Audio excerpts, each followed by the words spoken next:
I thought we'd do a little summary of the 7th commandment and 9th and 10th commandments, which are very closely related. And so the 7th commandment is don't steal. And, one way that you aren't supposed to do that, of course, is don't just take something from somebody. But there's a lot of other ways that people take from others, by being dishonest. For somebody who's working for someone else and being paid to work, if somebody's being lazy or just sloppy in what they do and not doing a good job, they really steal from their employer because they're not giving the work that the employer's paying for. And so that's kind of stealing wages from them. Dishonesty and fraud can be another way that people steal and get things from others. Just any dishonest way of getting things from somebody that's not appropriate, that would be a breaking of this commandment. So it's not only the actually doing of it, but remember that every commandment we can break by thought or word or deed. And so if we even are thinking about wanting what belongs to somebody else and how we might get that, that's a breaking of the 7th commandment. But that's really what the 9th and 10th commandments are about, aren't they? About what somebody else has and desiring that for ourselves. And so 1 Timothy 6:6, 1 Timothy chapter 6, verse 6 says, godliness with contentment is great gain. And how beautiful that is. Godliness with contentment is great gain. And if we're content with what we have, and I mean truly content, so happy about how God has blessed us and what we have. We're content with what we have, and maybe it's not everything, but knowing that God has blessed us and that we have all that we need, because He's promised us those things, the things we need. If we're content, godliness with contentment, that's great gain.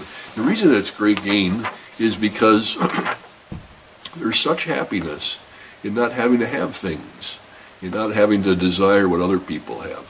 Not having to have a nicer car or nicer home or nicer gadget, whatever it might be. To be happy with what you have, that's where great joy comes. And truthfully, having stuff, though the advertisers would want you to think otherwise, you won't be happy until you have this. And look how happy are those who have these things that they're trying to sell. The truth of the matter is, the more somebody has does not bring happiness. It just doesn't. But godliness with contentment is great gain. There's great joy in that, to be contented with what you have. So when you can get down to getting your heart right about being thankful for what God has given you, being content with what you have, then the temptation to break 7th or 9th or 10th commandments pretty much vanishes. The more you can have godliness with contentment, that's great gain, and a hedge against doing the breaking of these commandments. All the commandments are summed up in the word love. First 3 commandments are love God, and the last 7 are love your neighbor as yourself. And another part of keeping the 7th, 9th, and 10th commandments is all about loving the neighbor. If you love your neighbor, really care about your neighbor, love them deeply, well, you don't want to take what belongs to them. You're happy that they have those things for themselves. If you really love them and care about them, you want them to have the nice things that they can enjoy. And you certainly wouldn't want to take it away from you, because you're not loving them then. You're not thinking about them when you desire what they have or even try to take what they have, because you're thinking about yourself when you do things like that. But if we love our neighbor, at that point then again, the 7th, 9th, and 10th commandments don't become a temptation to us. We've got the very opposite motive. We want to help our neighbor hold on to what they have. We want our neighbor to be able to continue to earn a living and to enjoy the people and the things that he has. And so we're not going to be tempted to want those things for ourselves. So love your neighbor. Boy, when you get down to that really takes care of all those last 7 commandments. Another Bible verse is Psalm 37, verse 4. Delight yourself in the Lord, and He will give you the desires of your heart. That's almost a tautology. It's almost a statement that has to be true. If you delight yourself in the Lord, if you really are happy in what God's happy about, He'll give you the desires of your heart. And the reason that's a tautology is because if you want what He wants, you got the same motives. And what He gives you is what He wants, and it's what you want. And it brings you great joy. And again, that goes with godliness, with contentment is great gain. But again, here's Psalm 37:4. Delight yourself in the Lord, and He will give you the desires of your heart. Another Bible passage, Psalm 13, verse 5. I'm having a hard time reading my handwriting. Oh, here we go. Keep your life free from the love of money, and be content with what you have.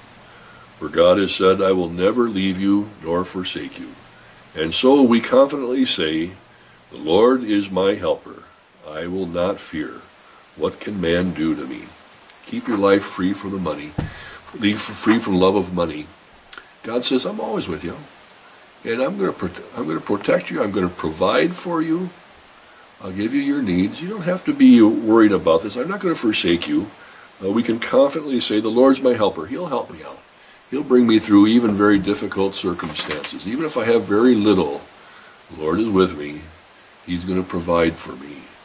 And in all circumstances, we can say those things. And again, what great comfort.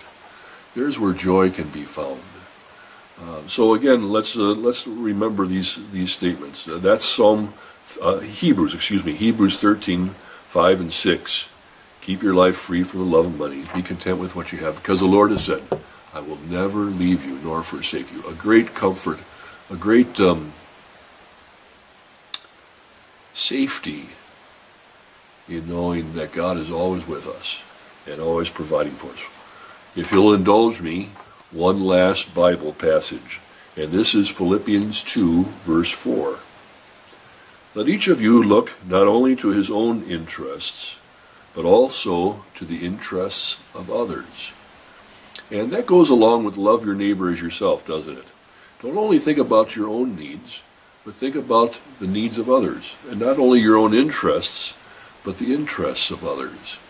And what a much more positive way to live, about thinking about other people and their desires and their interests, their needs, and how you can help them with that.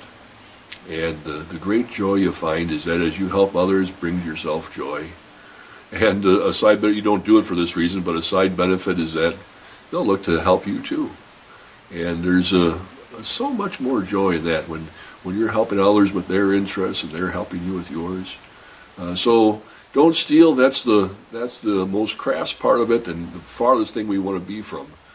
So much better is to love and care for our neighbor, to be content with what we have, and to be looking out for them and loving and caring for our neighbor, and doing what we can to help them to hold on to what they have and to improve their position.